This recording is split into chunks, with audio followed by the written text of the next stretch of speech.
Hey guys, be sure to press like and subscribe, thumbs up, thumbs down, whatever, leave comments and any ideas of any new videos you'd like to see. But today I want to talk a little bit about the perfect Philippine budget for expats.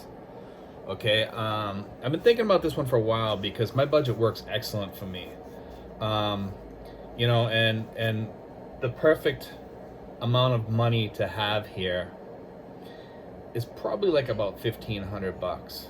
Okay, if you come here solo, and if you have a girlfriend with no kids, 1,500 bucks will probably work for you and will cover most of your medical expenses.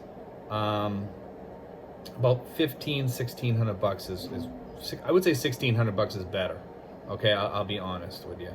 1,000 bucks, can you make it? Yeah, but you're gonna be way underfunded if an emergency comes. And also, I have some things in here that most expats don't have, and that's life insurance. I mean, for God's sakes, guys, life insurance, $10,000 worth of life insurance is really, really cheap. I have 25,000. I pay 62 bucks a month. Well worth it. Well worth it. And mine is like a whole life policy, and it grows. So it'll be worth, by the time I die, it'll be worth about $50,000 or something like that. And you can take money out of it in an emergency, which is great if you need to go back home or something happens or whatever. But you still want to have that. You still want to have some sort of death insurance. For sure. They call it life insurance. It's actually death insurance. But anyway, guys, I'm not going to get into the actual numbers, okay? More so than what you need to have on your budget. Okay, you need to have gas money. And I'm not talking for gas as in a car. I'm talking about cooking gas, okay? Food, clothing. If you have any credit cards, put that on there. And you should have your credit cards paid off before you even come here, guys. You should be debt-free when you hit the beach here, okay? Electricity, Wi-Fi, water. You have to pay your water bill. When I say water, I'm not just talking about water that comes out of the faucets. I'm also talking about drinking water. So here it's probably like about $10, $12 a month for regular water. And for other things of water, it's probably like about maybe anywhere from $5 to $15, depending on how much water you drink. And plus, some people buy bottled water, which is different, and that'll cost you a little bit more. Transportation, jeepneys, tricycles, buses, things like that to go food shop, and that's going to vary on a lot of different things. Most people here, most of the expats here, some of them buy a scooter or something to get around town on, okay? Some buy cars. I don't recommend buying a car. I don't even recommend getting a scooter if you live in the city because it's just plain dangerous, okay? I'd rather take the regular transportation, even though that's dangerous too, but they more have a better knowledge of the road than I do, okay? Entertainment. If you're a person that likes to go out every night and drink, then that $1,600 a month is not going to be enough for you. If you're a person that likes to stay home and do things on your computer and maybe sit outside and read, or do things in your own place, then that's different. It's cheaper. Miscellaneous expenses, maybe things to fix up your house or things that come along that just different things that come up. Health insurance. My health insurance for a 56-year-old person through PhilHealth is about $63 a month, okay? It's not bad. It's about 63 bucks a month, okay? And that's just if I get admitted to the hospital. So I pay all the outpatient stuff, they pay all the inpatient stuff, okay? Just FYI, for a little bit more, you can get outpatient and inpatient, and it's pretty good. And you can also get dental too through Pacific. That's Pacific Cross, not PhilHealth. PhilHealth is different. For you guys thinking about getting PhilHealth for I think it's about $300 a year or something like that, PhilHealth is a whole different ball game. You have to come up with all the rest of the money.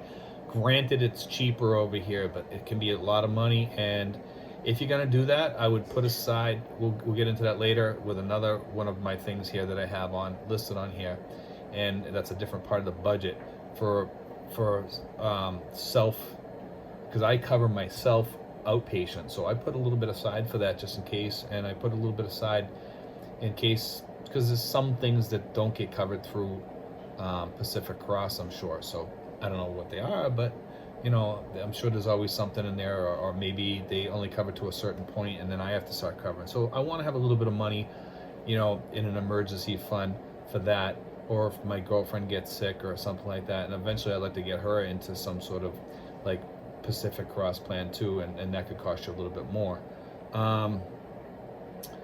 So we did the health insurance, we did the Phil Health. Phil Health, I do put aside $30 a month for my girlfriend right now, but it only cost, I think it costs her like $50 or $100 or something per year or whatever. But anyway, the rest of the money goes into like a fund to help her, like if she gets sick or something like that, for minor things. Anyway, VA trips, for Veteran Affairs trips for me.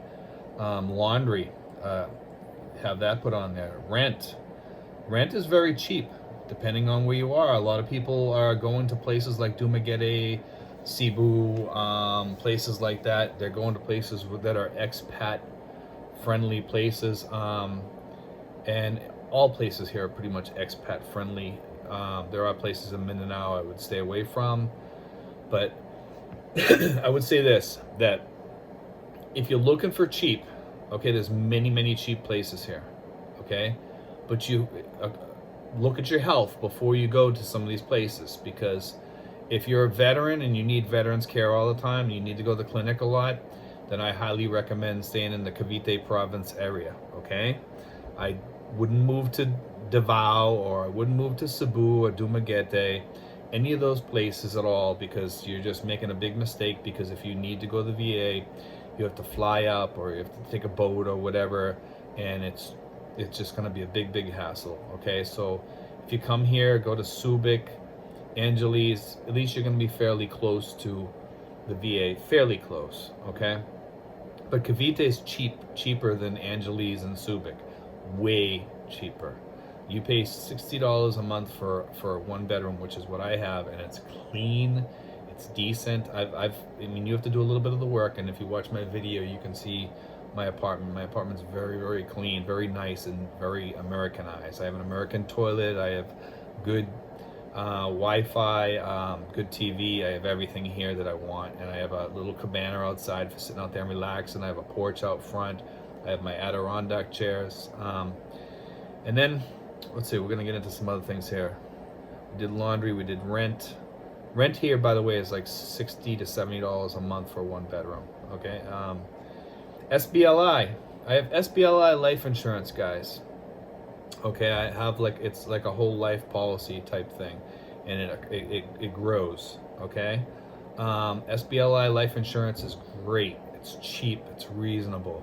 I highly recommend it, and get it before you leave the United States. And they will pay people in the Philippines. If you have a Filipino wife here, or a girlfriend, or whatever, they'll pay them, okay? All right, I pay Apple for Apple TV, by the way, because I subscribe to some shows, okay? Also, I pay Apple because I subscribe to music, okay? I pay $10 a month for music. Okay, I put savings. I put savings $200 a month, and I'm going to tell you why I put that down there. My girlfriend and I have been saving to buy 2 plots for when I die or when she dies or whatever. And hey, if we have a breakup, she gets one. You can bury 2 people in 3 ashes in each one. So I think you can bury like 5 people total in each hole, okay? Because you can put the 3 ashes in there, and I believe it's 3 or 2 or something like that. So you can bury like 4 or 5 people in each one, but some of them have to be cremated, and the other 2 can be in a casket or whatever.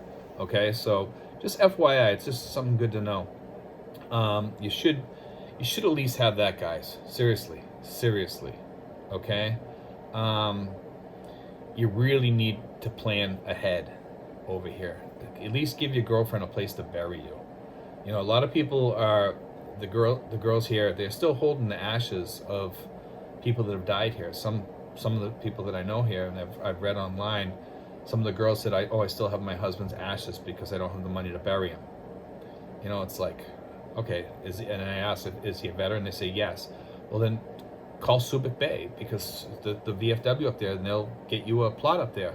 They don't even know this information. I mean, and you have to find this out and let your girlfriend know and write it down on a piece of paper of who to call, who to get in touch with, stuff like that. Because let me tell you something, guys, planning is the best. I planned for 4 years before I came here. I had already had my budget all planned out and everything. And of course, it had to change a little bit when I got here. I mean, I think things were a little bit more different than what I thought, and I wanted some different things on there for myself. But anyway, and then let me see. So I did savings. Savings is, like I said, $200. I do $200 a month, and when the plots are paid off, then I'm gonna have like some money aside, for like, let's say $3,000 or $4,000, which I want to have around here in cash, not just in case I die, okay? Not in case. I want it also there as in case I get sick or something like that, but mostly because if I die, she has the money to bury me, okay? I don't care if I get cremated or if I do, but if I get cremated, it's okay, you know, like, it just make sure I get buried properly, okay? And the plots that I'm buying are forever plots, okay? But you do want to consider that you're taken care of when you die, you know. So have SBLI, have some money set aside, have some emergency money if you're in the hospital so your girlfriend can pay the bill. I would recommend having at least $6,000 in cash around the house, you know, and just have it hidden away someplace and tell her, if you die, go in here and open this up, you know, and you'll be all set. All the information's in there, what to do. Don't tell her that there's cash in there. Just tell her, open this up, and it'll tell you exactly what to do if I die. You know, and that's the way I would handle it, okay? I mean, because some of you guys, I trust my girlfriend. I'm pretty, you know, like, my girlfriend, I trust her impeccably, because before I came here, I hadn't met her yet, but she did everything I told her. She never took a nickel off me. She never asked me for any money. And that's a big plus in my book. If a girl's asking you for money for this, for that, and everything, big problems, guys. You know, I helped pay for the rent for the house because I was coming, you know, and she had left her job in Saudi, and you know, it was a smart thing to do to get a house in advance before I come here. So when she picked me up at the airport and brought me back here, all the things that I told her to do in the house that I wanted done were all done. So I mean, I moved into a house that was decent, except it just didn't have AC yet, but it had a fan, and I felt comfortable, and I was ready to roll. I put down Coca-Cola because I get Coke in the bottles. That's also on my budget, okay? I put trip savings. I put $100. I put $100 a month for going away someplace, maybe every year or every 6 months, just for like a week, or maybe, you know, whatever. $1,200 will get, you know, give you a good little vacation in the Philippines for like about a week or so, maybe even 2 weeks, depending on where you go. And if you're getting a hotter or you're getting a hotel room or whatever. Most hotel rooms here are fairly reasonable. You can get, I mean, because of the coronavirus right now, you can get them for like $30 a night in a nice hotel. You know, I mean, that's really, really good. Usually it's probably like about $80 or 4,000 pesos, you know, for decent hotel on the water with a pool, usually with a restaurant in there and a bar, and that's so you're probably gonna figure like maybe $50 for food or something like that, or $40 for food, you know, somewhere in around that each day. So about $150 a day. So you know that's about right for the 100. You can if you want a better vacation, I would do 150 or 200. Okay. I put down here lawyer. I put down $25 a month because Um, at some point, I'm saving up $400 to have like a will written, basically to tell them what I want done with my body when I die over here. Okay. Everything else back in the States when I die will go to people in the United States, and those people already know what to do, and they just need a death certificate, and that's it. Okay. And things will pass to them automatically because they're joint accounts back home. Stocks. Okay, I put stocks on my budget. I'm not telling people to put that into the expat budget. That's something I do personally. I have it on here. Okay, I put it on there because I believe in something called a second retirement. I put a little bit of money aside and I try to make a few bucks on it, and hopefully when I hit like 70, 72, when I'm getting a lot older and I need more medical care, whatever, I have the extra money, and I can pull that out, and I can also use it to go on vacations and stuff like that a little bit more because I'm older, just to get away, things like that. It's just something I recommend. I put like 200 for that on this budget that I have in front of me. I also put down from Manila, because I do go up to Manila to buy things or to just go out to eat once in a while or something, that can also fall under miscellaneous or entertainment, but I have it like my own thing for it, because we like to go up to Manila probably once every 2 months and maybe go to like a nice restaurant there or something, or eat sometimes even just Subway, and Subway is very cheap and reasonable, and their food is delicious. Okay, you can go to Red Lobster. Red Lobster has, I believe it's on Thursdays, buy one get one free. So if you get like these big meals that cost they cost about $50, you get two for 50. So it costs about the normal meal back in the United States, and you just get a couple of drinks, whatever, and then it's about 60, $70 by the time you're done with the tip and everything, probably. With if you're buying alcoholic drinks, I usually just have a soda or something. I put down gym. Wow, this is a big one. Gyms here are all different prices. I recommend joining a gym. Some of the gyms, what they do is they charge you a membership fee to join, and then you pay $150 per visit, which is $3 per visit. Or you pay $2,000, which is like $40 for the whole month. Okay.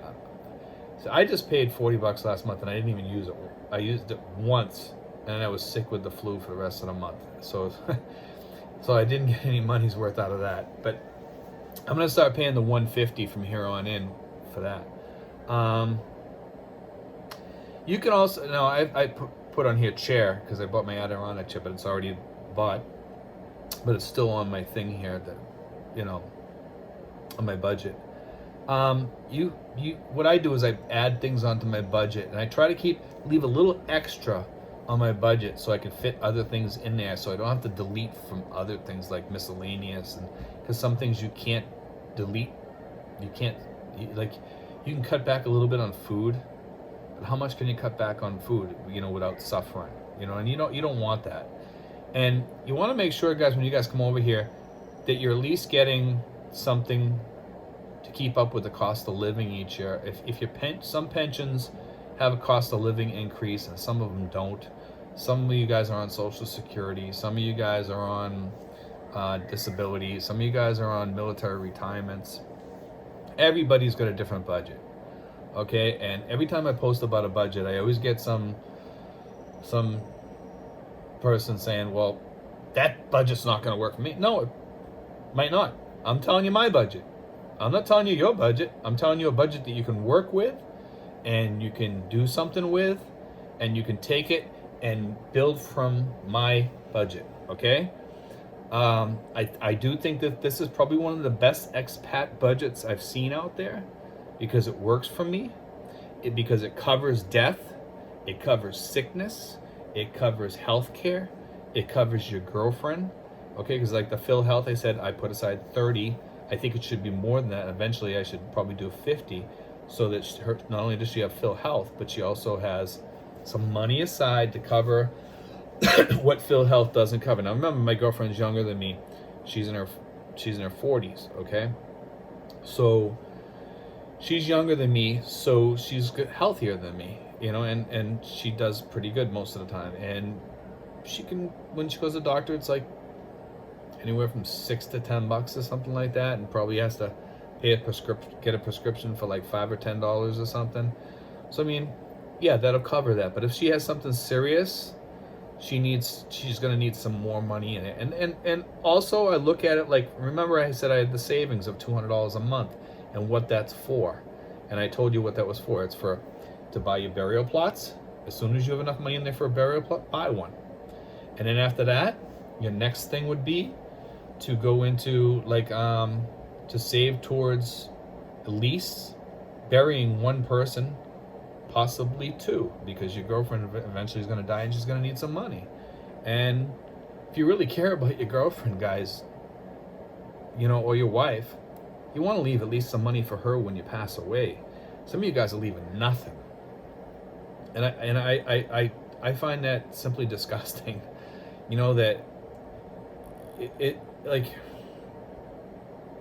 it's almost like, I don't know. I don't even want to speak about this too much. I just find it disgusting that a lot of people come over here and they don't leave anything for their Filipino girlfriend or wife. So when they die, all they get is a rented house or whatever, and they do nothing for the girlfriend. I mean, eventually I plan on letting her buy a house or whatever. I mean, it's for, guys, houses over here are cheap. $15,000, big deal. So you buy one, put the money down, and pay monthly. Is she gonna go anywhere? You worried about her taking off with that money? Really? Come on, guys. You know, I mean, be smarter than that. You know, at least if you leave some money behind, enough for her to keep on paying the mortgage, at least you can have time to find a job and get going. But at least put the down payment on the place. You know, I mean, seriously. I mean, everybody here, a lot of Americans come over here and they treat Filipinos like automatically they're going to run and scam them as soon as there's any money to be had. Not all Filipinos are like that, guys. Seriously. I mean, and most of these guys are looking in the wrong places and finding the wrong girls. I mean, I come over here before. I'll admit, I found the wrong girl one time. You know, I mean, I married her, and I had unfortunately, I had a kid. You know, and unfortunately, that relationship cost me my relationship with the kid. You know, because my kid grew up around her mother, and her mother brainwashed her, and it's just a big mess, you know. And there are people out there like that, unfortunately, but not all Filipinos are like that. And Filipinos, if you treat them good and you're a decent man, they'll treat you good. Okay, you treat them like crap, they're gonna treat you like crap. Okay, and yeah, they're probably gonna want to take your money because you're a jerk. You know, I mean, I'm just saying it the way it is. I mean, from a person that's watched a lot of relationships, American relationships in the Philippines here, and talking to people here, I see a lot of Americans here, and they almost think like they own the Filipino. They treat the Filipino like she's a second-class citizen. And you just don't treat people like that. It's just wrong. And it's disgusting. You know, guys, come over here and treat your Filipina good. Most of the guys over here treat their women decent, but there are some out there that treat them pretty bad. You know, and I don't know where they get that from. I don't know what their family background is or whatever, but it's sad and it's pathetic, you know. And anyway, guys, I just want to say all that stuff, you know, voice my opinion about that. And I also want to put out there about this budget. And I hope this budget gives you like a guide to go by. And I know when I talk about different stuff here, I always go off on these little sidebar things, and sometimes I go a little bit over, but I like to cover that and just chat a little bit as I go along too. It kind of makes it more, some people enjoy that aspect of it, because I try to cover everything. Some people say, oh, you can put this in a 2-minute video. Well, if you want to watch a 2-minute video, go watch a 2-minute video. You know, I mean, I have a lot of trolls out there that say, you know, I should shorten my videos. Okay, you want to watch short videos and you want to get the wrong advice, go get the wrong advice. More than welcome to. You know, I mean, I'm not in this for the money. You know, I just try to help out expats here and try to give you good advice, guys. You know, I mean, a lot, and you veterans out there, you guys know I look out for you guys more than anybody else, and I always will.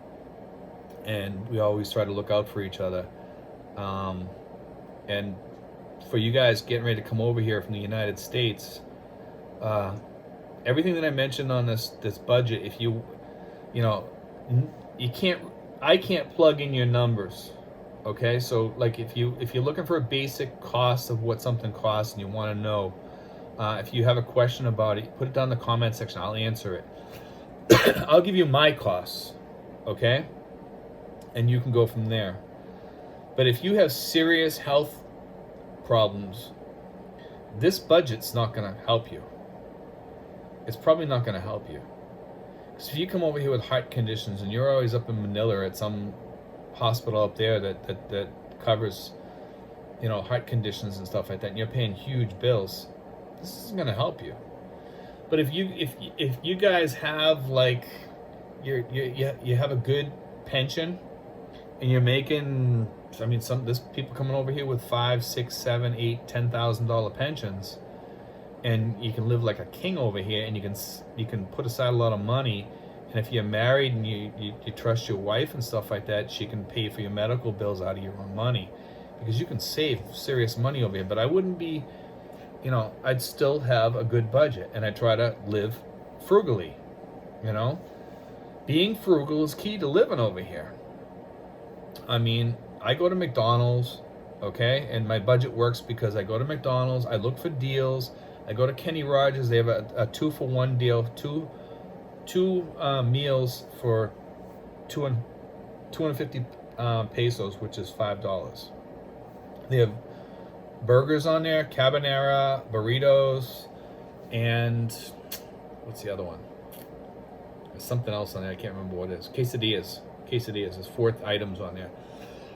All I have to do is pay for a drink for me and my girlfriend. So for like $6-7, you know, I'm getting a good meal. You know, I mean, how can you go wrong on that? You can't find a better deal than that. You know, even back home in the States, you couldn't find it. And I'm talking like a third of a pound burger, or a nice quesadilla made with, you know, very thick and big and you know, filled with meat and cheese. Or carbonara. Carbonara is really good too. It comes with a piece of bread. The burrito, it's a good sized burrito. It's decent. It fills you up. It's not huge, but it's decent size.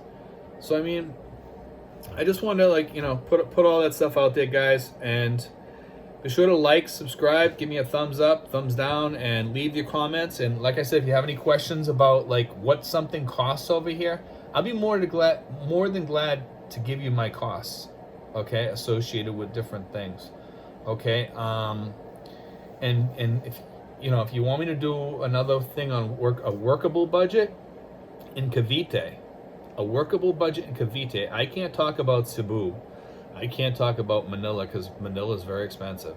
I can't talk about Angeles. I can tell you about Tracy Martirez.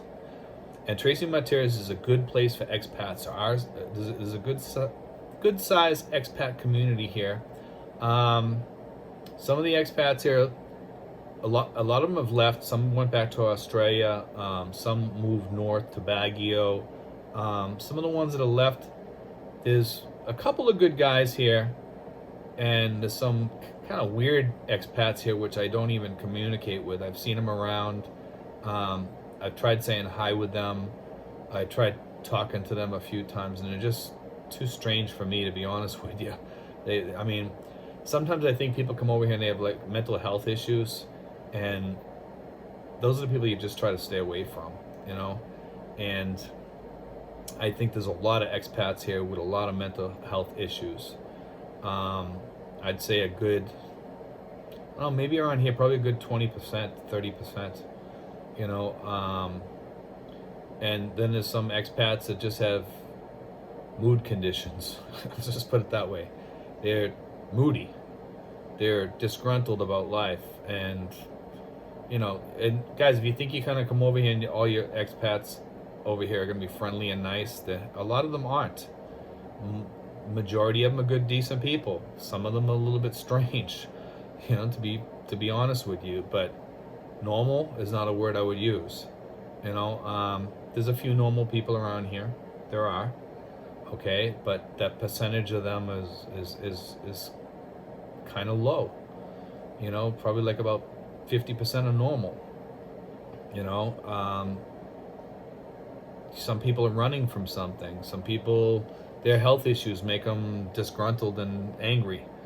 So when you come over here, don't expect everything to be paved with gold, but you can at least pave your streets with gold and make your life really happy over here with a good budget, a decent woman, and a nice house, and a nice area to live in. And when you do pick out a place to live here, guys, listen to the dogs barking in the neighborhood. Because if you got lots of dogs barking in the neighborhood during the day, you're gonna have lots of dogs barking at night too. Okay, it's not a good experience. And if you do decide to live in a neighborhood where there's gonna be one or two dogs probably barking in the neighborhood, they might keep you awake at night. I highly recommend you get a sound machine, a white noise machine they call them. Okay, and you can go online, you can find these on Amazon, Lazada, a lot of places have them. Okay, get one. Seriously, it'll drown out the noise. Okay, and you can sleep at night. All right, and you can move in almost any neighborhood, and as long as you have the white noise going, you can sleep. Okay, and that's a key thing over here, sleep. Getting good sleep. Okay, guys, we'll talk to you guys later. Be sure to press like, subscribe, thumbs up, thumbs down. Sorry for the extra talk today. Talk to you guys later. God bless.